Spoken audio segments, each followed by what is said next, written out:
Islamic بیانز کے لیے دین Islamic productions channel کو سبسکرائب کیجئے۔ یہ دنیا اللہ تعالیٰ نے انسان کی اس دنیا کی زندگی کو قرار دیا ہے امتحانی وقفہ۔ یہ امتحان ہے۔ قلزم ہستی سے تو ابرا ہے مانند حباب، اس زیاں خانے میں تیرا امتحان ہے زندگی۔ خلق الموت والحیات لیبلوکم ایکم احسن عملا۔ اب اگر حقائق بالکل مبرہن کر دیے جائیں تو امتحان نہیں رہتا۔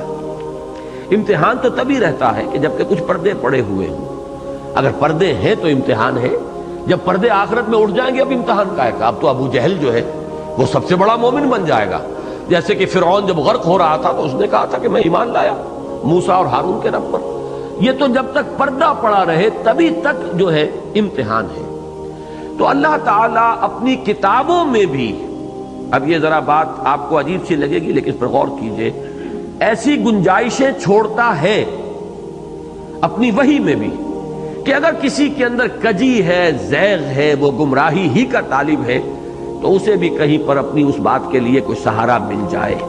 یہ بات بہت غیر معمولی بات ہے جو میں کہہ رہا ہوں، لیکن اس پر غور کیجئے کہ قرآن مجید نے جو اپنی شان بیان کی ہے، یضل بہ کثیرا ویہدی بہ کثیرا، اللہ اسی قرآن کے ذریعے سے بہتوں کو گمراہ کرتا ہے اور بہتوں کو اس کے ذریعے سے ہدایت دیتا ہے۔ وما یضل بہ الا، پھر بہی آ رہا ہے بار بار اس قرآن کے ذریعے سے، یضل بہ کثیرا ویہدی بہ کثیرا، وما یضل بہ الا الفاسقین الذین ینقضون عہد اللہ من بعد میثاقہ ویقطعون ما امر اللہ بہ ان یوصل ویفسدون فی الارض۔ ہاں، اللہ تعالیٰ ہدایت وہ گمراہ نہیں کرتا مگر صرف ان کو جو پری کوالیفائی کیے ہوئے ہوں کہ ان کے دلوں میں زیغ ہے، کجی ہے، اور وہ اللہ کے ساتھ عہد کیے ہوئے جو ہے انہیں توڑتے ہیں۔ یہ جن کے اندر صفات ہے ان کو گمراہ کرتا ہے۔ تو قرآن مجید کے اندر بھی ایسی جگہیں محسوس ہوتی ہیں۔ مثلاً اب ایک مثال آپ کو دے رہا ہوں، یہ بھی ہمارے ہاں ایک گروہ کا، اور خاص طور پر اس گروہ کا جس کا میں نام لے رہا ہوں بار بار، ان کے ہاں ایک قول یہ بھی ہے کہ حضرت نوح علیہ السلام کا جو بیٹا ہلاک کیا گیا وہ ان کے صلب سے نہیں تھا۔ اہل سنت میں سے بھی بعض نے یہ رائے ظاہر کی ہے کہ وہ ربیب تھا، یعنی اس بیوی کے پہلے شوہر سے کوئی اولاد تھی، جب یہ ان کے حوالہ اپنے آئی حضرت نوح کے تو وہ ساتھ آ گیا ہے، ورنہ نبی کا بیٹا گمراہ نہیں ہو سکتا۔ اب یہ ایک تصور ہے جس کو قائم کرنے کے لیے یہ سارا فلسفہ گھڑا گیا ہے۔ اسی طریقے سے اسی طرز فکر نے یہ کہا کہ حضرت ابراہیم کا باپ نہیں تھا وہ جو جہنمی ہے اور جو کافر تھا، بلکہ وہ تو چچا تھا، آزر چچا تھا، باپ نہیں تھا۔ قرآن مجید نے ایک مقام پر خاص طور پر آزر کا نام لے کر واضح کیا ہے کہ وہ چچا نہیں باپ تھا۔ قرآن مجید اس حقیقت کو لانا چاہتا ہے کہ یہ نسلی رشتے اہمیت کے حامل نہیں ہیں۔ ایک جلیل القدر پیغمبر کا باپ کافر ہو سکتا ہے، مشرک ہو سکتا ہے۔ ایک جلیل القدر پیغمبر کا بیٹا مشرک ہو سکتا ہے، اس کی نگاہوں کے سامنے وہ غرق ہو سکتا ہے کافروں کے ساتھ۔ قرآن مجید تو ادھر لانا چاہتا ہے، لیکن یہ کہ سورہ ہود میں اس بیٹے کے بارے میں الفاظ ایک آ گئے، انہ عمل غیر صالح۔ اب اس کا ترجمہ جو ہے صحیح وہ تو یہ ہے کہ اس کے اعمال اچھے نہیں ہیں، اس کے عمل اچھے نہیں ہیں، غیر صالح اعمال ہیں، لیکن الفاظ کی ترکیب میں گنجائش ہے کہ کوئی شخص یہ کہہ سکتا ہے کہ وہ ہے ہی مجسم عمل غیر صالح، اور اس سے تقویت حاصل ہو جاتی ہے اس نقطہ نظر کو کہ یا تو وہ ولد الزنا تھا، یا تو وہ ایک رائے جو ہے جو دی گئی ہے وہ یہ کہ خیانت کی نوح کی بیوی نے، اور وہ خیانت تھی در حقیقت زنا کی خیانت، اور اس سے جو بیٹا ہوا وہ در حقیقت ان کا بیٹا تھا ہی نہیں۔ انہ لیس من اہلک انہ عمل غیر صالح۔ الفاظ کی حد تک اس کجی کے لیے بھی وہاں گنجائش موجود ہے۔ کوئی شخص اگر اس کے اندر جیسے مکھی کے اندر گندگی کی طلب ہے، گندگی کے بیٹھتی ہے، تو اسی طریقے سے کسی میں کجی ہے تو کجی کے لیے گنجائش ان الفاظ کے اندر پیدا کر دی گئی۔ یہ میں ایک اہم اصول کے اعتبار سے آپ کے سامنے رکھ رہا ہوں، اور اس کے لیے میں قرآن مجید کی دو آیات آپ کے سامنے رکھنا چاہتا ہوں، اس فلسفے کو جو چیز کے بالکل مبرہن کر کے لاتی ہے قرآن مجید میں۔ یہ 8ویں پارے کی ابتدائی آیات میں ہے، سورہ انعام کی آیات نمبر 112 113۔ فرمایا گیا وَكَذَلِكَ جَعَلْنَا لِكُلِّ نَبِيٍّ عَدُوًّا شَيَاطِينَ الْإِنسِ وَالْجِنِّ یوحی بعضهم الی بعض زخرف القول غرورا وَلَوْ شَاءَ رَبُّكَ مَا فَعَلُوهُ فَذَرْهُمْ وَمَا يَفْتَرُونَ وَلِتَصْغَى إِلَيْهِ أَفْئِدَةُ الَّذِينَ لَا يُؤْمِنُونَ بِالْآخِرَةِ وَلِيَرْضَوْهُ وَلِيَقْتَرِفُوا مَا هُمْ مُقْتَرِفُونَ صدق اللہ العظیم۔ اسی طرح ہم تمام نبیوں کے دشمن بناتے رہے ہیں شیاطین انس اور شیاطین جن کو۔ اللہ تعالیٰ اپنی طرف منسوب کر رہے ہیں کہ ہر نبی ہر رسول کے لیے دشمن ہم نے کھڑے کیے، شیاطین انس اور شیاطین جن، انسانوں میں سے بھی اور جنات میں سے بھی۔ وہ ایک دوسرے کو بڑے ملمہ والے قول جو ہیں ایک دوسرے کو وحی کرتے رہتے ہیں، اور اگر تیرا رب چاہتا اے محمد صلی اللہ علیہ وسلم ما فعلوہ ہو تو وہ ہرگز یہ نہ کر سکتے۔ یعنی انبیاء کے لیے جو مخالف قوتیں میدان میں آتی ہیں یہ اللہ کے اذن کے بغیر تو نہیں ہے۔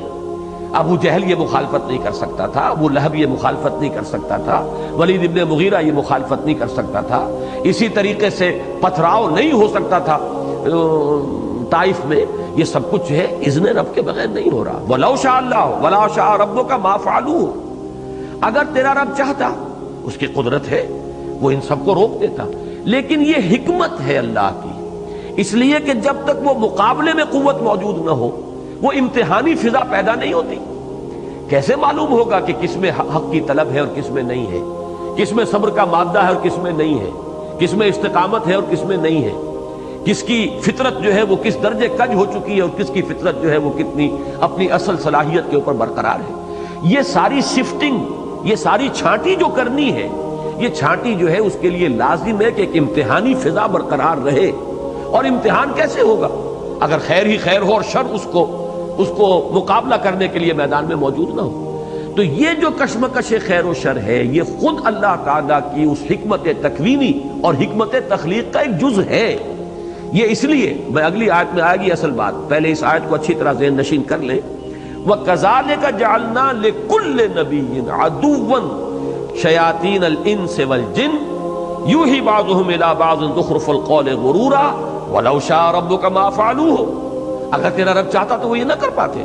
فَذَرْهُمْ وَمَا يَفْتَرُونَ، تو چھوڑیے ان کو اور جو افترا بازی وہ کر رہے ہیں کرنے دیجئے۔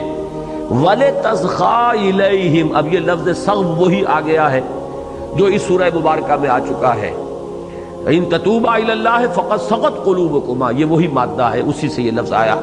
وَلِتَصْغَى إِلَيْهِ أَفْئِدَةُ الَّذِينَ لَا يُؤْمِنُونَ بِالْآخِرَةِ، یہ سب کچھ ہم اس لیے کرتے ہیں تاکہ جو لوگ آخرت پر ایمان نہیں رکھتے ان کے دل ان کی طرف مائل ہو جائیں، ان کے اندر کی کجی اور خباثت ظاہر ہو۔ اگر یہ نہ ہو تو ان کی خباثت کیسے ظاہر ہو؟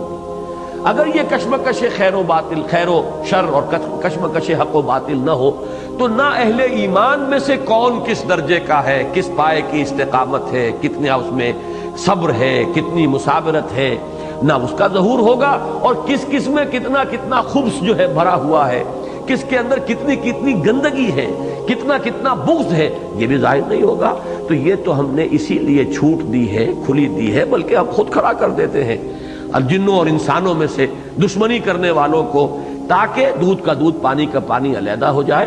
جیسے میگنیٹ ہوتا ہے، وہ میگنیٹ آپ نے رکھا، وہ لوہ چون جو ہے وہ سارا اس کی طرف کھینچ آیا۔